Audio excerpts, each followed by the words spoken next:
Good evening. Welcome to this episode of the Pandemic Podcast, where I will be assessing the impact of social engineering on everything we're witnessing unfolding right now across the world. This follows my recent episode where I explored the idea that there is a war on the unvaccinated. This is Friday's episode where I talked about the global plight, essentially, which is leading to the outcome where it's becoming a moral authority to be vaccinated to participate within society. Now, in this episode, I question what has led to this moral authority, who determines moral authority in the society that we live in, and what role social engineering may be playing in determining this particular outcome.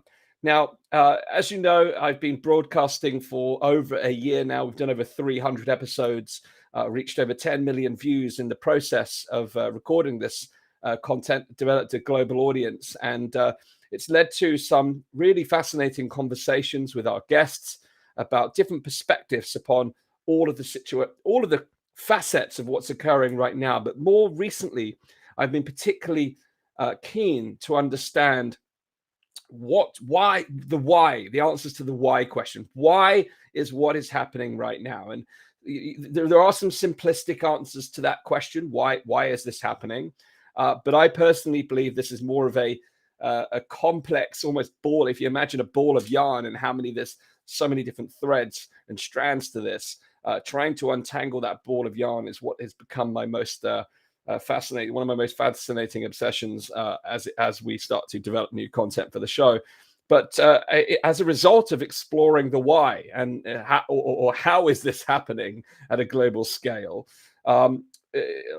in exploring why this is happening and how it's happening, really starting to understand how it can be stopped, how we stop this train in its tracks. Because as I previously referred on to an episode here, this is somewhat akin to I remember the Stanford prison experiment. I've referred to this several times on the show, whereby the participants within the Stanford prison experiment behaved in a certain way under the conditions that they found themselves in, and it wasn't until the experiment stopped that the participants returned to conscious awareness and actually restored their normal behavioral patterns and modes of thinking. Because if you've been paying attention to what's happening over the last 24, 48 hours, we've seen some ludicrous things said in the media by world leaders. There's a video going around with the Prime Minister of New Zealand talking about how it's a case of you need to have a vaccine passport, you need to get the vaccines, otherwise you're out, essentially advocating with a bright smile for social medical apartheid.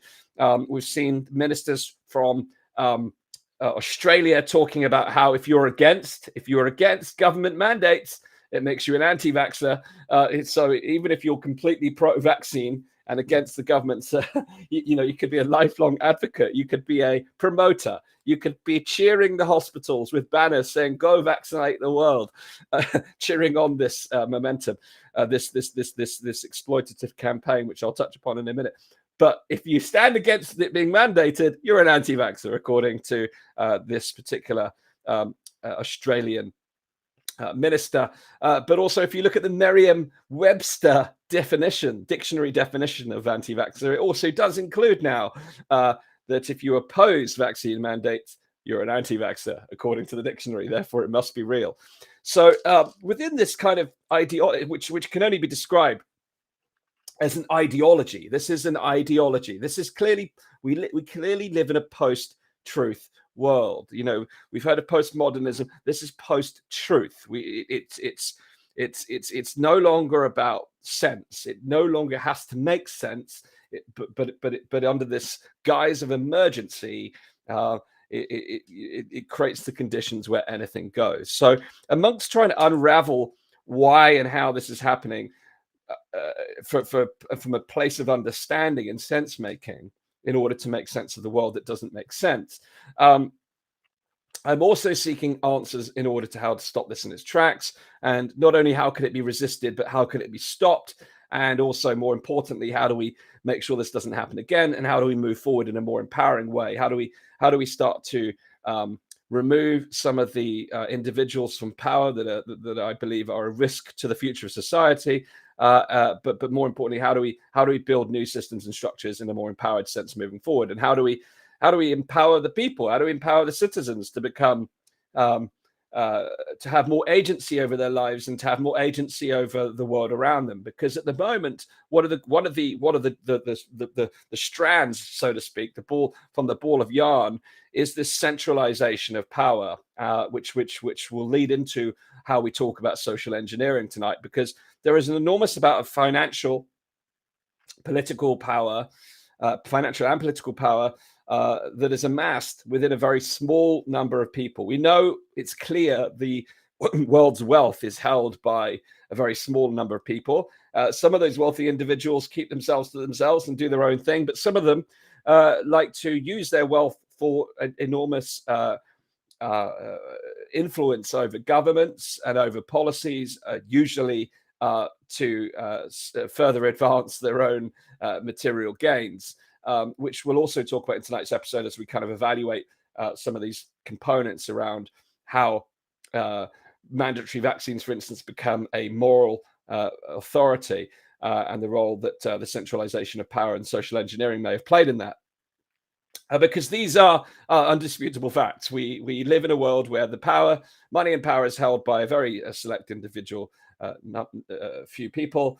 And those individuals and their organizations have undue influence over governments.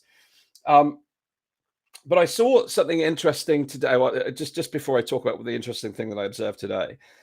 So in trying to understand how we can tackle this situation, I've had the privilege of working across over 30 different campaign groups now, and different individuals representing many different what I call pillars of power that uphold this current situation that we find ourselves in. So when I talk about pillars of power or pillars of support, it's really the pillars of society that uphold the state of emergency or uphold the status quo, or essentially support the government in their efforts. So public compliance, for instance, the media, the healthcare system, education, politics, the legal system, police, military, etc. These are what I would call organized religion, education. All of these things are labeled as pillars of power, really to try and understand how each of these pillars play a role in upholding what we're saying, so that we can understand how we can begin to influence and take away some of the power from some of those areas in order to make change. But one of the biggest stumbling blocks that we come across, no matter which campaign group that I'm working with or who I'm speaking with, as we try to sense make around this, it's very, very clear. It's very, very clear that there is this ideological wall. There is this ideological warfare that is underpinning this. Because following on from my conversation about this being a war on the unvaccinated, this is far more than a war on the unvaccinated. This is a war on life as we know it. It's a cultural shift away from individual rights into this idea of the common good. Now, don't get me wrong.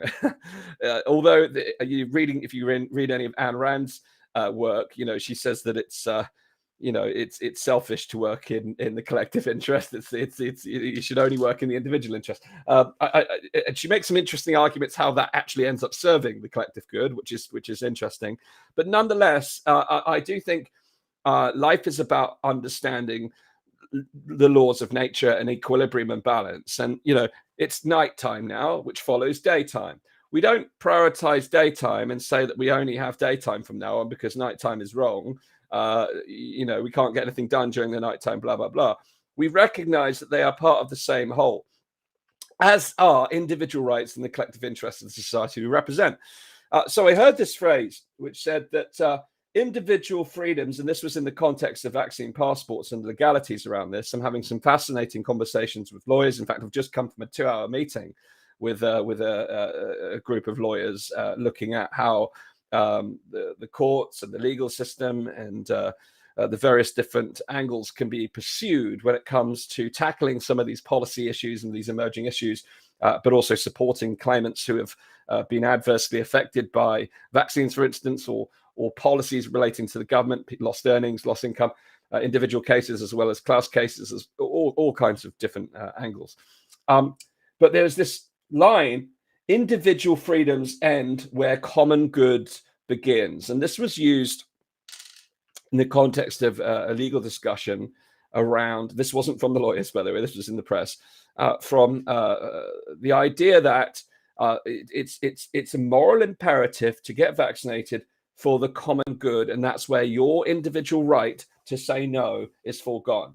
But now this is flawed on so many reasons, on so many bases, because the common good, if we just address that piece, the idea of the common good, before we even address the idea of the common good, let's understand what it means. What is the common good? Well, the common good is the interest of society as a whole. But we must remember that society itself is nothing other than a collection of, guess what?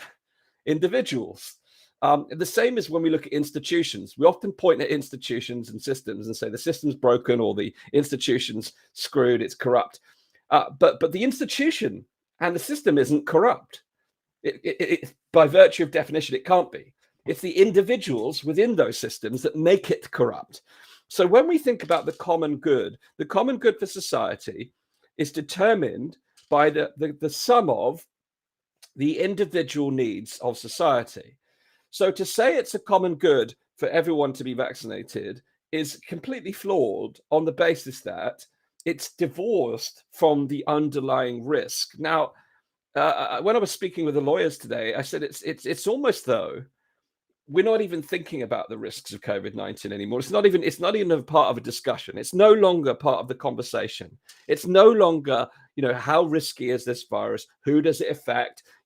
What are the risk profiles that lead to hospitalization? Who are in those risk categories? What segments of the population are suffering the most brutally off the back of the virus? Which elements of the population are most likely to suffer mortality? None of this. And what are the specific factors? Is it diet? Is it obesity? Is it the fact they smoke? Are the drinkers?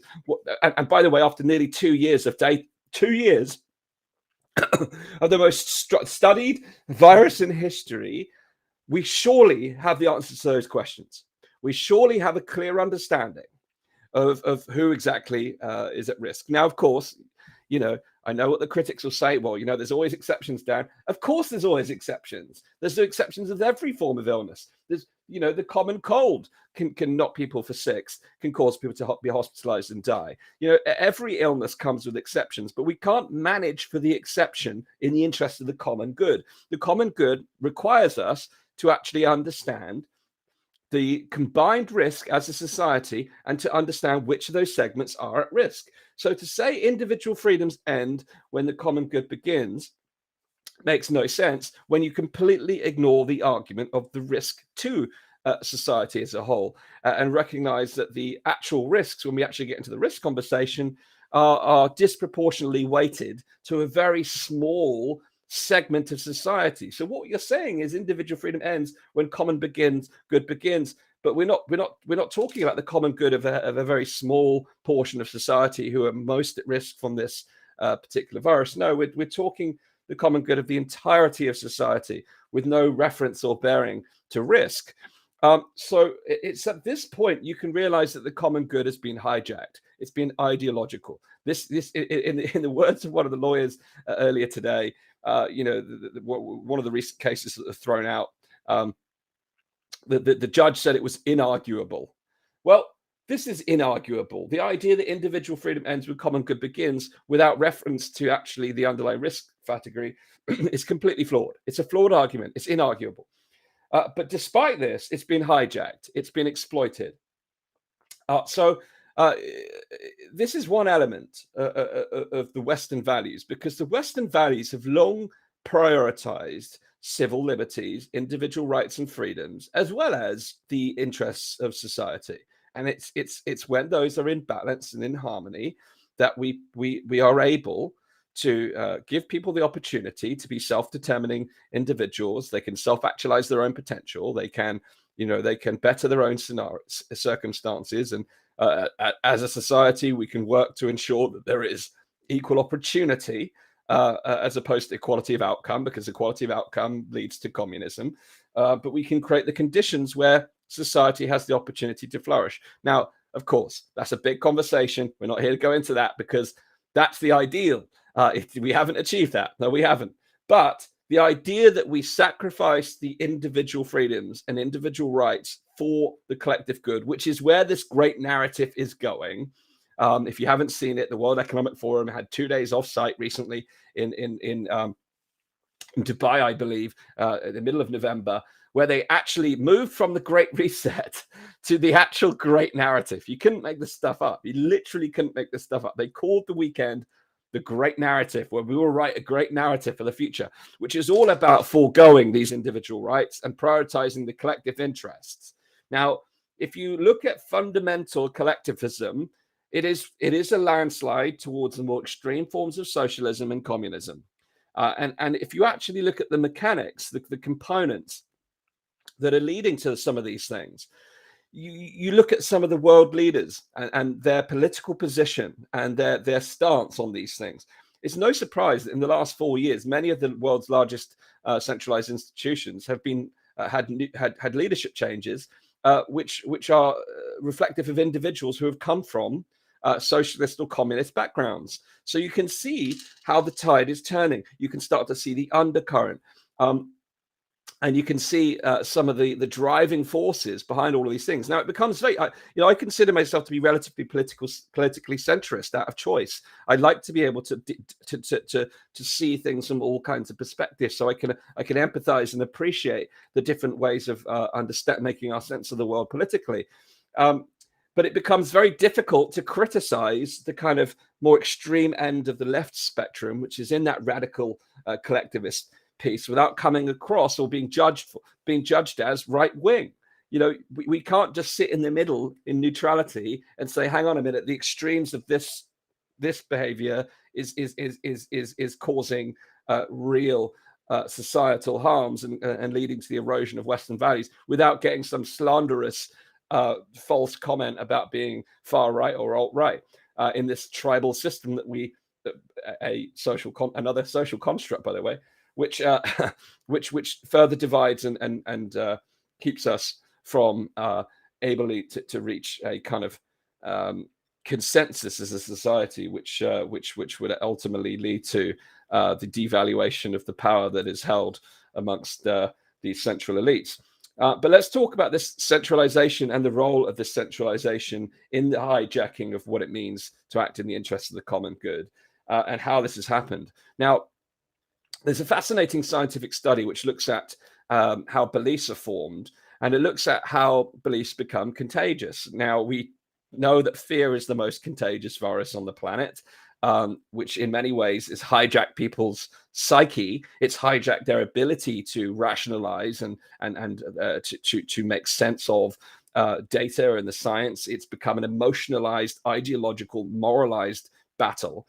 But we have to ask, how did that happen? How have we reached a stage where individuals within society are compromising and trading their own values, their own long-held values, in exchange for these new, radical, fundamental, collectivist ideologies that are being effectively deployed upon us? They are being deployed.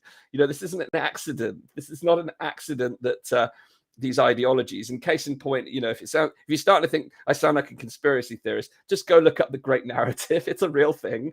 You'll see the papers mocking the idea that people criticizing the World Economic Forum are conspiracy theorists. It's in black and white. There's an entire book published on it called The Great Reset, and soon to be a new book called The Great Narrative. You don't need to be a conspiracy theorist. You just need to have your eyes open and more importantly, your mind open. But there aren't many minds open in the face of fear, which is, case in point, one of the big difficult problems. But we ask ourselves, where did that pervasive fear come from? And where and how is this erosion in Western values around our civil liberties, our individual rights, common sense, reason, rationality? How have all of these things been surpassed and suppressed so intently within the last nearly 2 years. Fear is a driving force. This is where I believe social engineering plays a role. Now, social engineering is about exploiting human psychology. It's about manipulating the way that people think, feel, and act. And we've seen, even in the earliest stages of this particular pandemic response in the United Kingdom, at the very earliest stages, the SAGE advisory group, the scientific advisory group in England, was comprised of more behavioral scientists than virologists and immunologists by a clear margin, which was all about then driving compliance and ensuring that you are nudged towards feeling a certain way. Now, if you look at what's happening right now, this is psyops, yes, absolutely. If you look at what's happening, in fact, if you look at the history, if you look in 2019, there was a major contract, military level contract in England, which was about recruiting a team, effectively preceding the kind of nudge unit, which is all about behavioral manipulation, all about social engineering. Now, the difficulty here in the modern world that we live in is social engineering is eminently possible at the touch of a button. There's a fantastic book that I've referenced countless times on this podcast. It's called The People versus Tech. It's one of the most powerful books you could possibly read in making sense of why social media plays such an integral role. Sorry, it's coming up to my son's bath time. I'm just checking that my wife isn't knocking at the door. Those of you who watched my last episode on Friday had a little cameo for my son. It is almost time for me to do a runner and go and take on my daddy duties as well as broadcasting. But we've so interject there. That was me thinking out loud. Social engineering, bringing it back to this huge investments in behavioral science. And if you look at every layer of how this is operating, the courts, the media, the governments, there is eminently a layer of social engineering happening at every layer within society, which is enabling. It's an enabling force that plays a significant role in driving this authoritarian, this totalitarian slide into collectivism. You know, the way that people are so willingly adopting these different mindsets, compromising their own long-held values.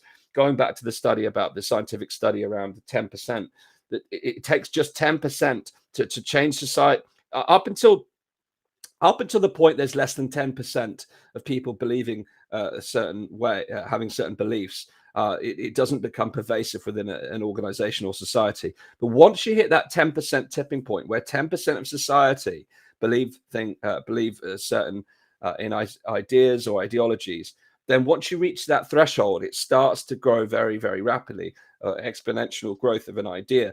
This is why you see this ripple effect of ideologies. The idea, 5 years ago, if you'd put it to the public that there would be a vaccine release that is mandatory for the entire world, you would have said absolutely no way. There's, the only reason you would ever do that is in the event of a true existential threat to society and humanity as we know it. And even then, people would say, well, I still think it should be a choice, because the moment you give governments the power to say, to determine what you can put in your body, they can therefore use that power over and over again in ways that, may or may not serve individual or collective interest. Yet here we are right now at the precipice. Austria mandating vaccines, Germany talking about mandating vaccines, and now you're seeing the manipulated data. There is manipulated data coming out from the government polls. Case in point, if you go and do the poll yourself, you answer it in different ways, you get different data points. The government is manipulating your perception of how many people believe it's acceptable to mandate vaccines. Your minds are being molded by the powers that be. Social engineering is playing a role in driving this new ideology, which is radically shifting the Western values and is leading to the point where the moral authority for what is right and wrong in the world is now assumed by big tech, big pharma, big industry, supported by the government, not the other way around, because the influence is within big industry. And the World Economic Forum, which I've referenced, is simply the Dallas Buyers Club of big business that lobbies governments to essentially pave the way to more and more profit. Now,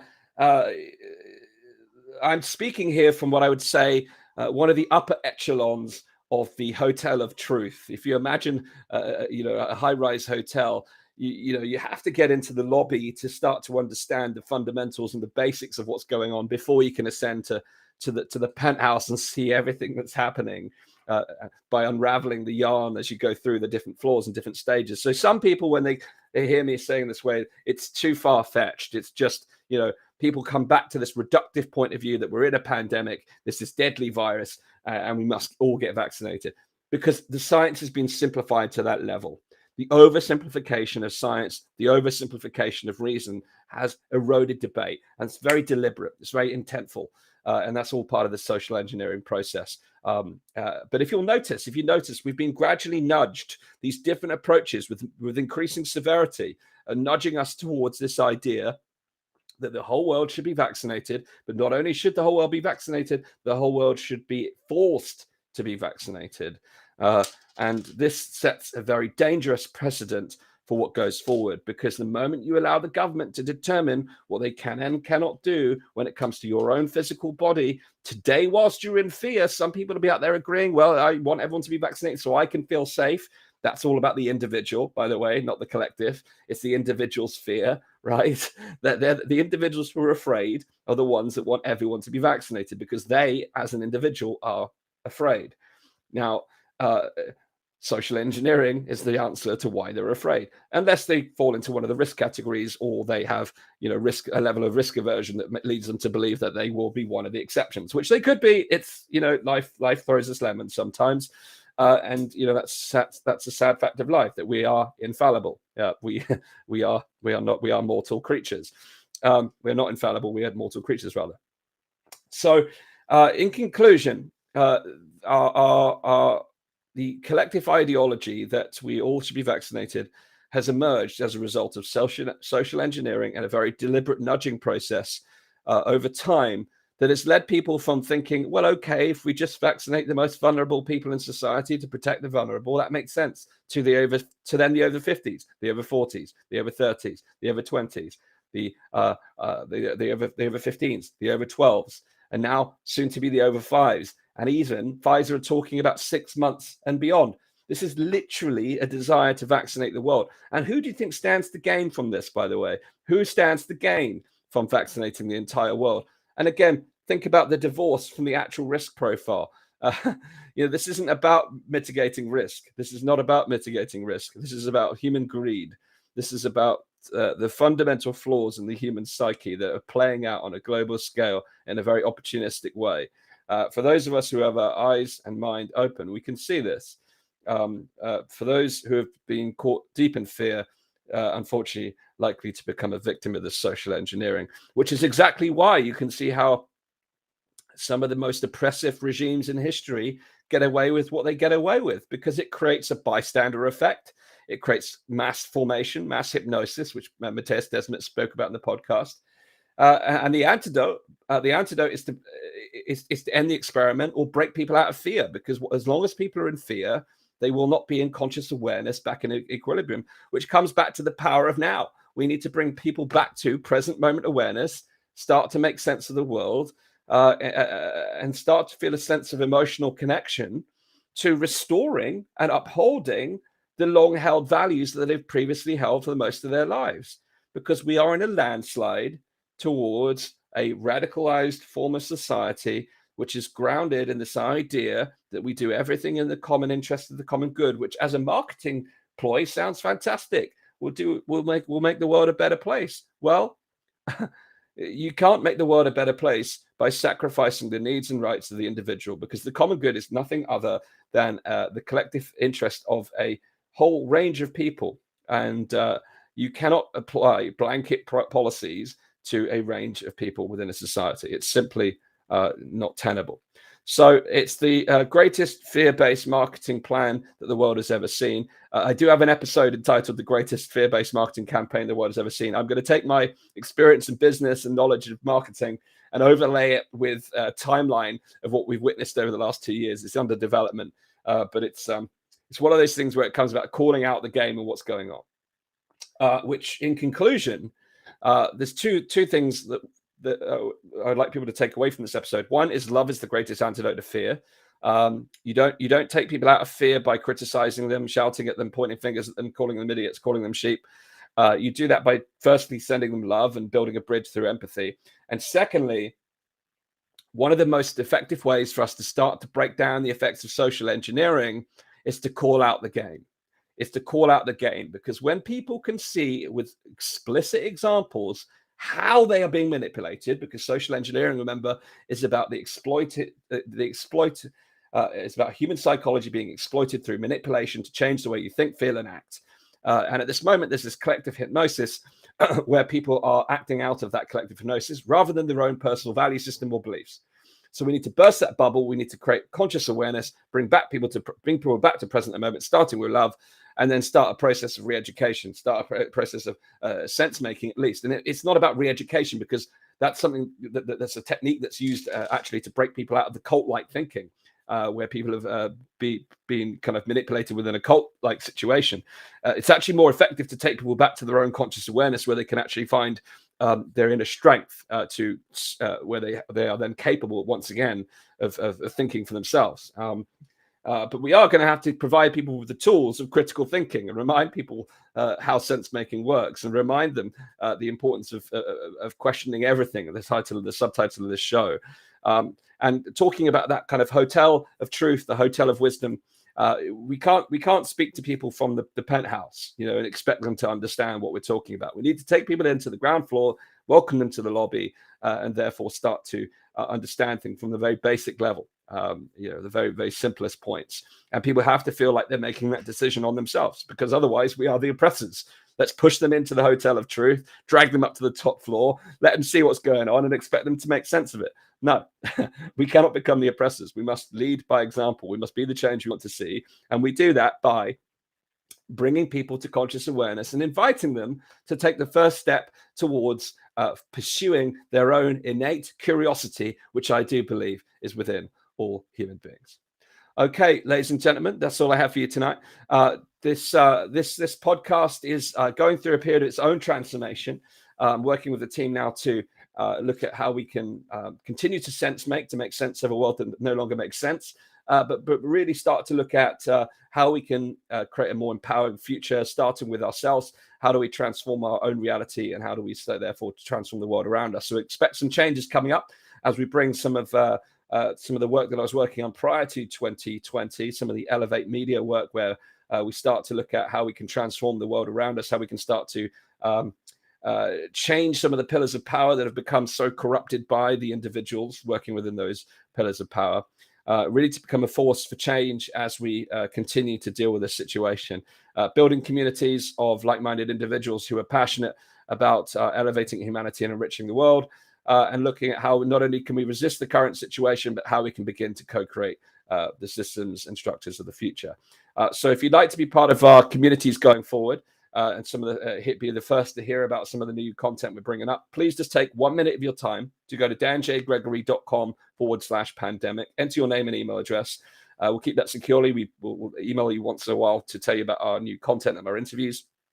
And we'll keep you posted about the future of the show and some of the great guests that we're getting lined up as part of the next iteration of our content. So I invite you to do that, to stay part of our community. We do face constant threats of censorship in the platforms we're operating in. So just that one action alone will help us keep in contact if we ever lose our platforms again, as we have done previously on YouTube and started again from scratch to build up our audience again. So just take a moment to do that. I will be joined by a special guest later this week to talk about the vaccine passport issue, as well as some of the effective action that's already been taken in Wales, in particular, to overcome some of the issues surrounding vaccine passports, and what we can learn from the effective action that's been taken in Wales and Scotland and various other parts of the world. So stay tuned. I'll be back later this week with that information. And again, please do subscribe to the Pandemic Podcast, and I'll see you again in our next episode. Thanks very much. Good night to all of you. Have a wonderful evening. Peace.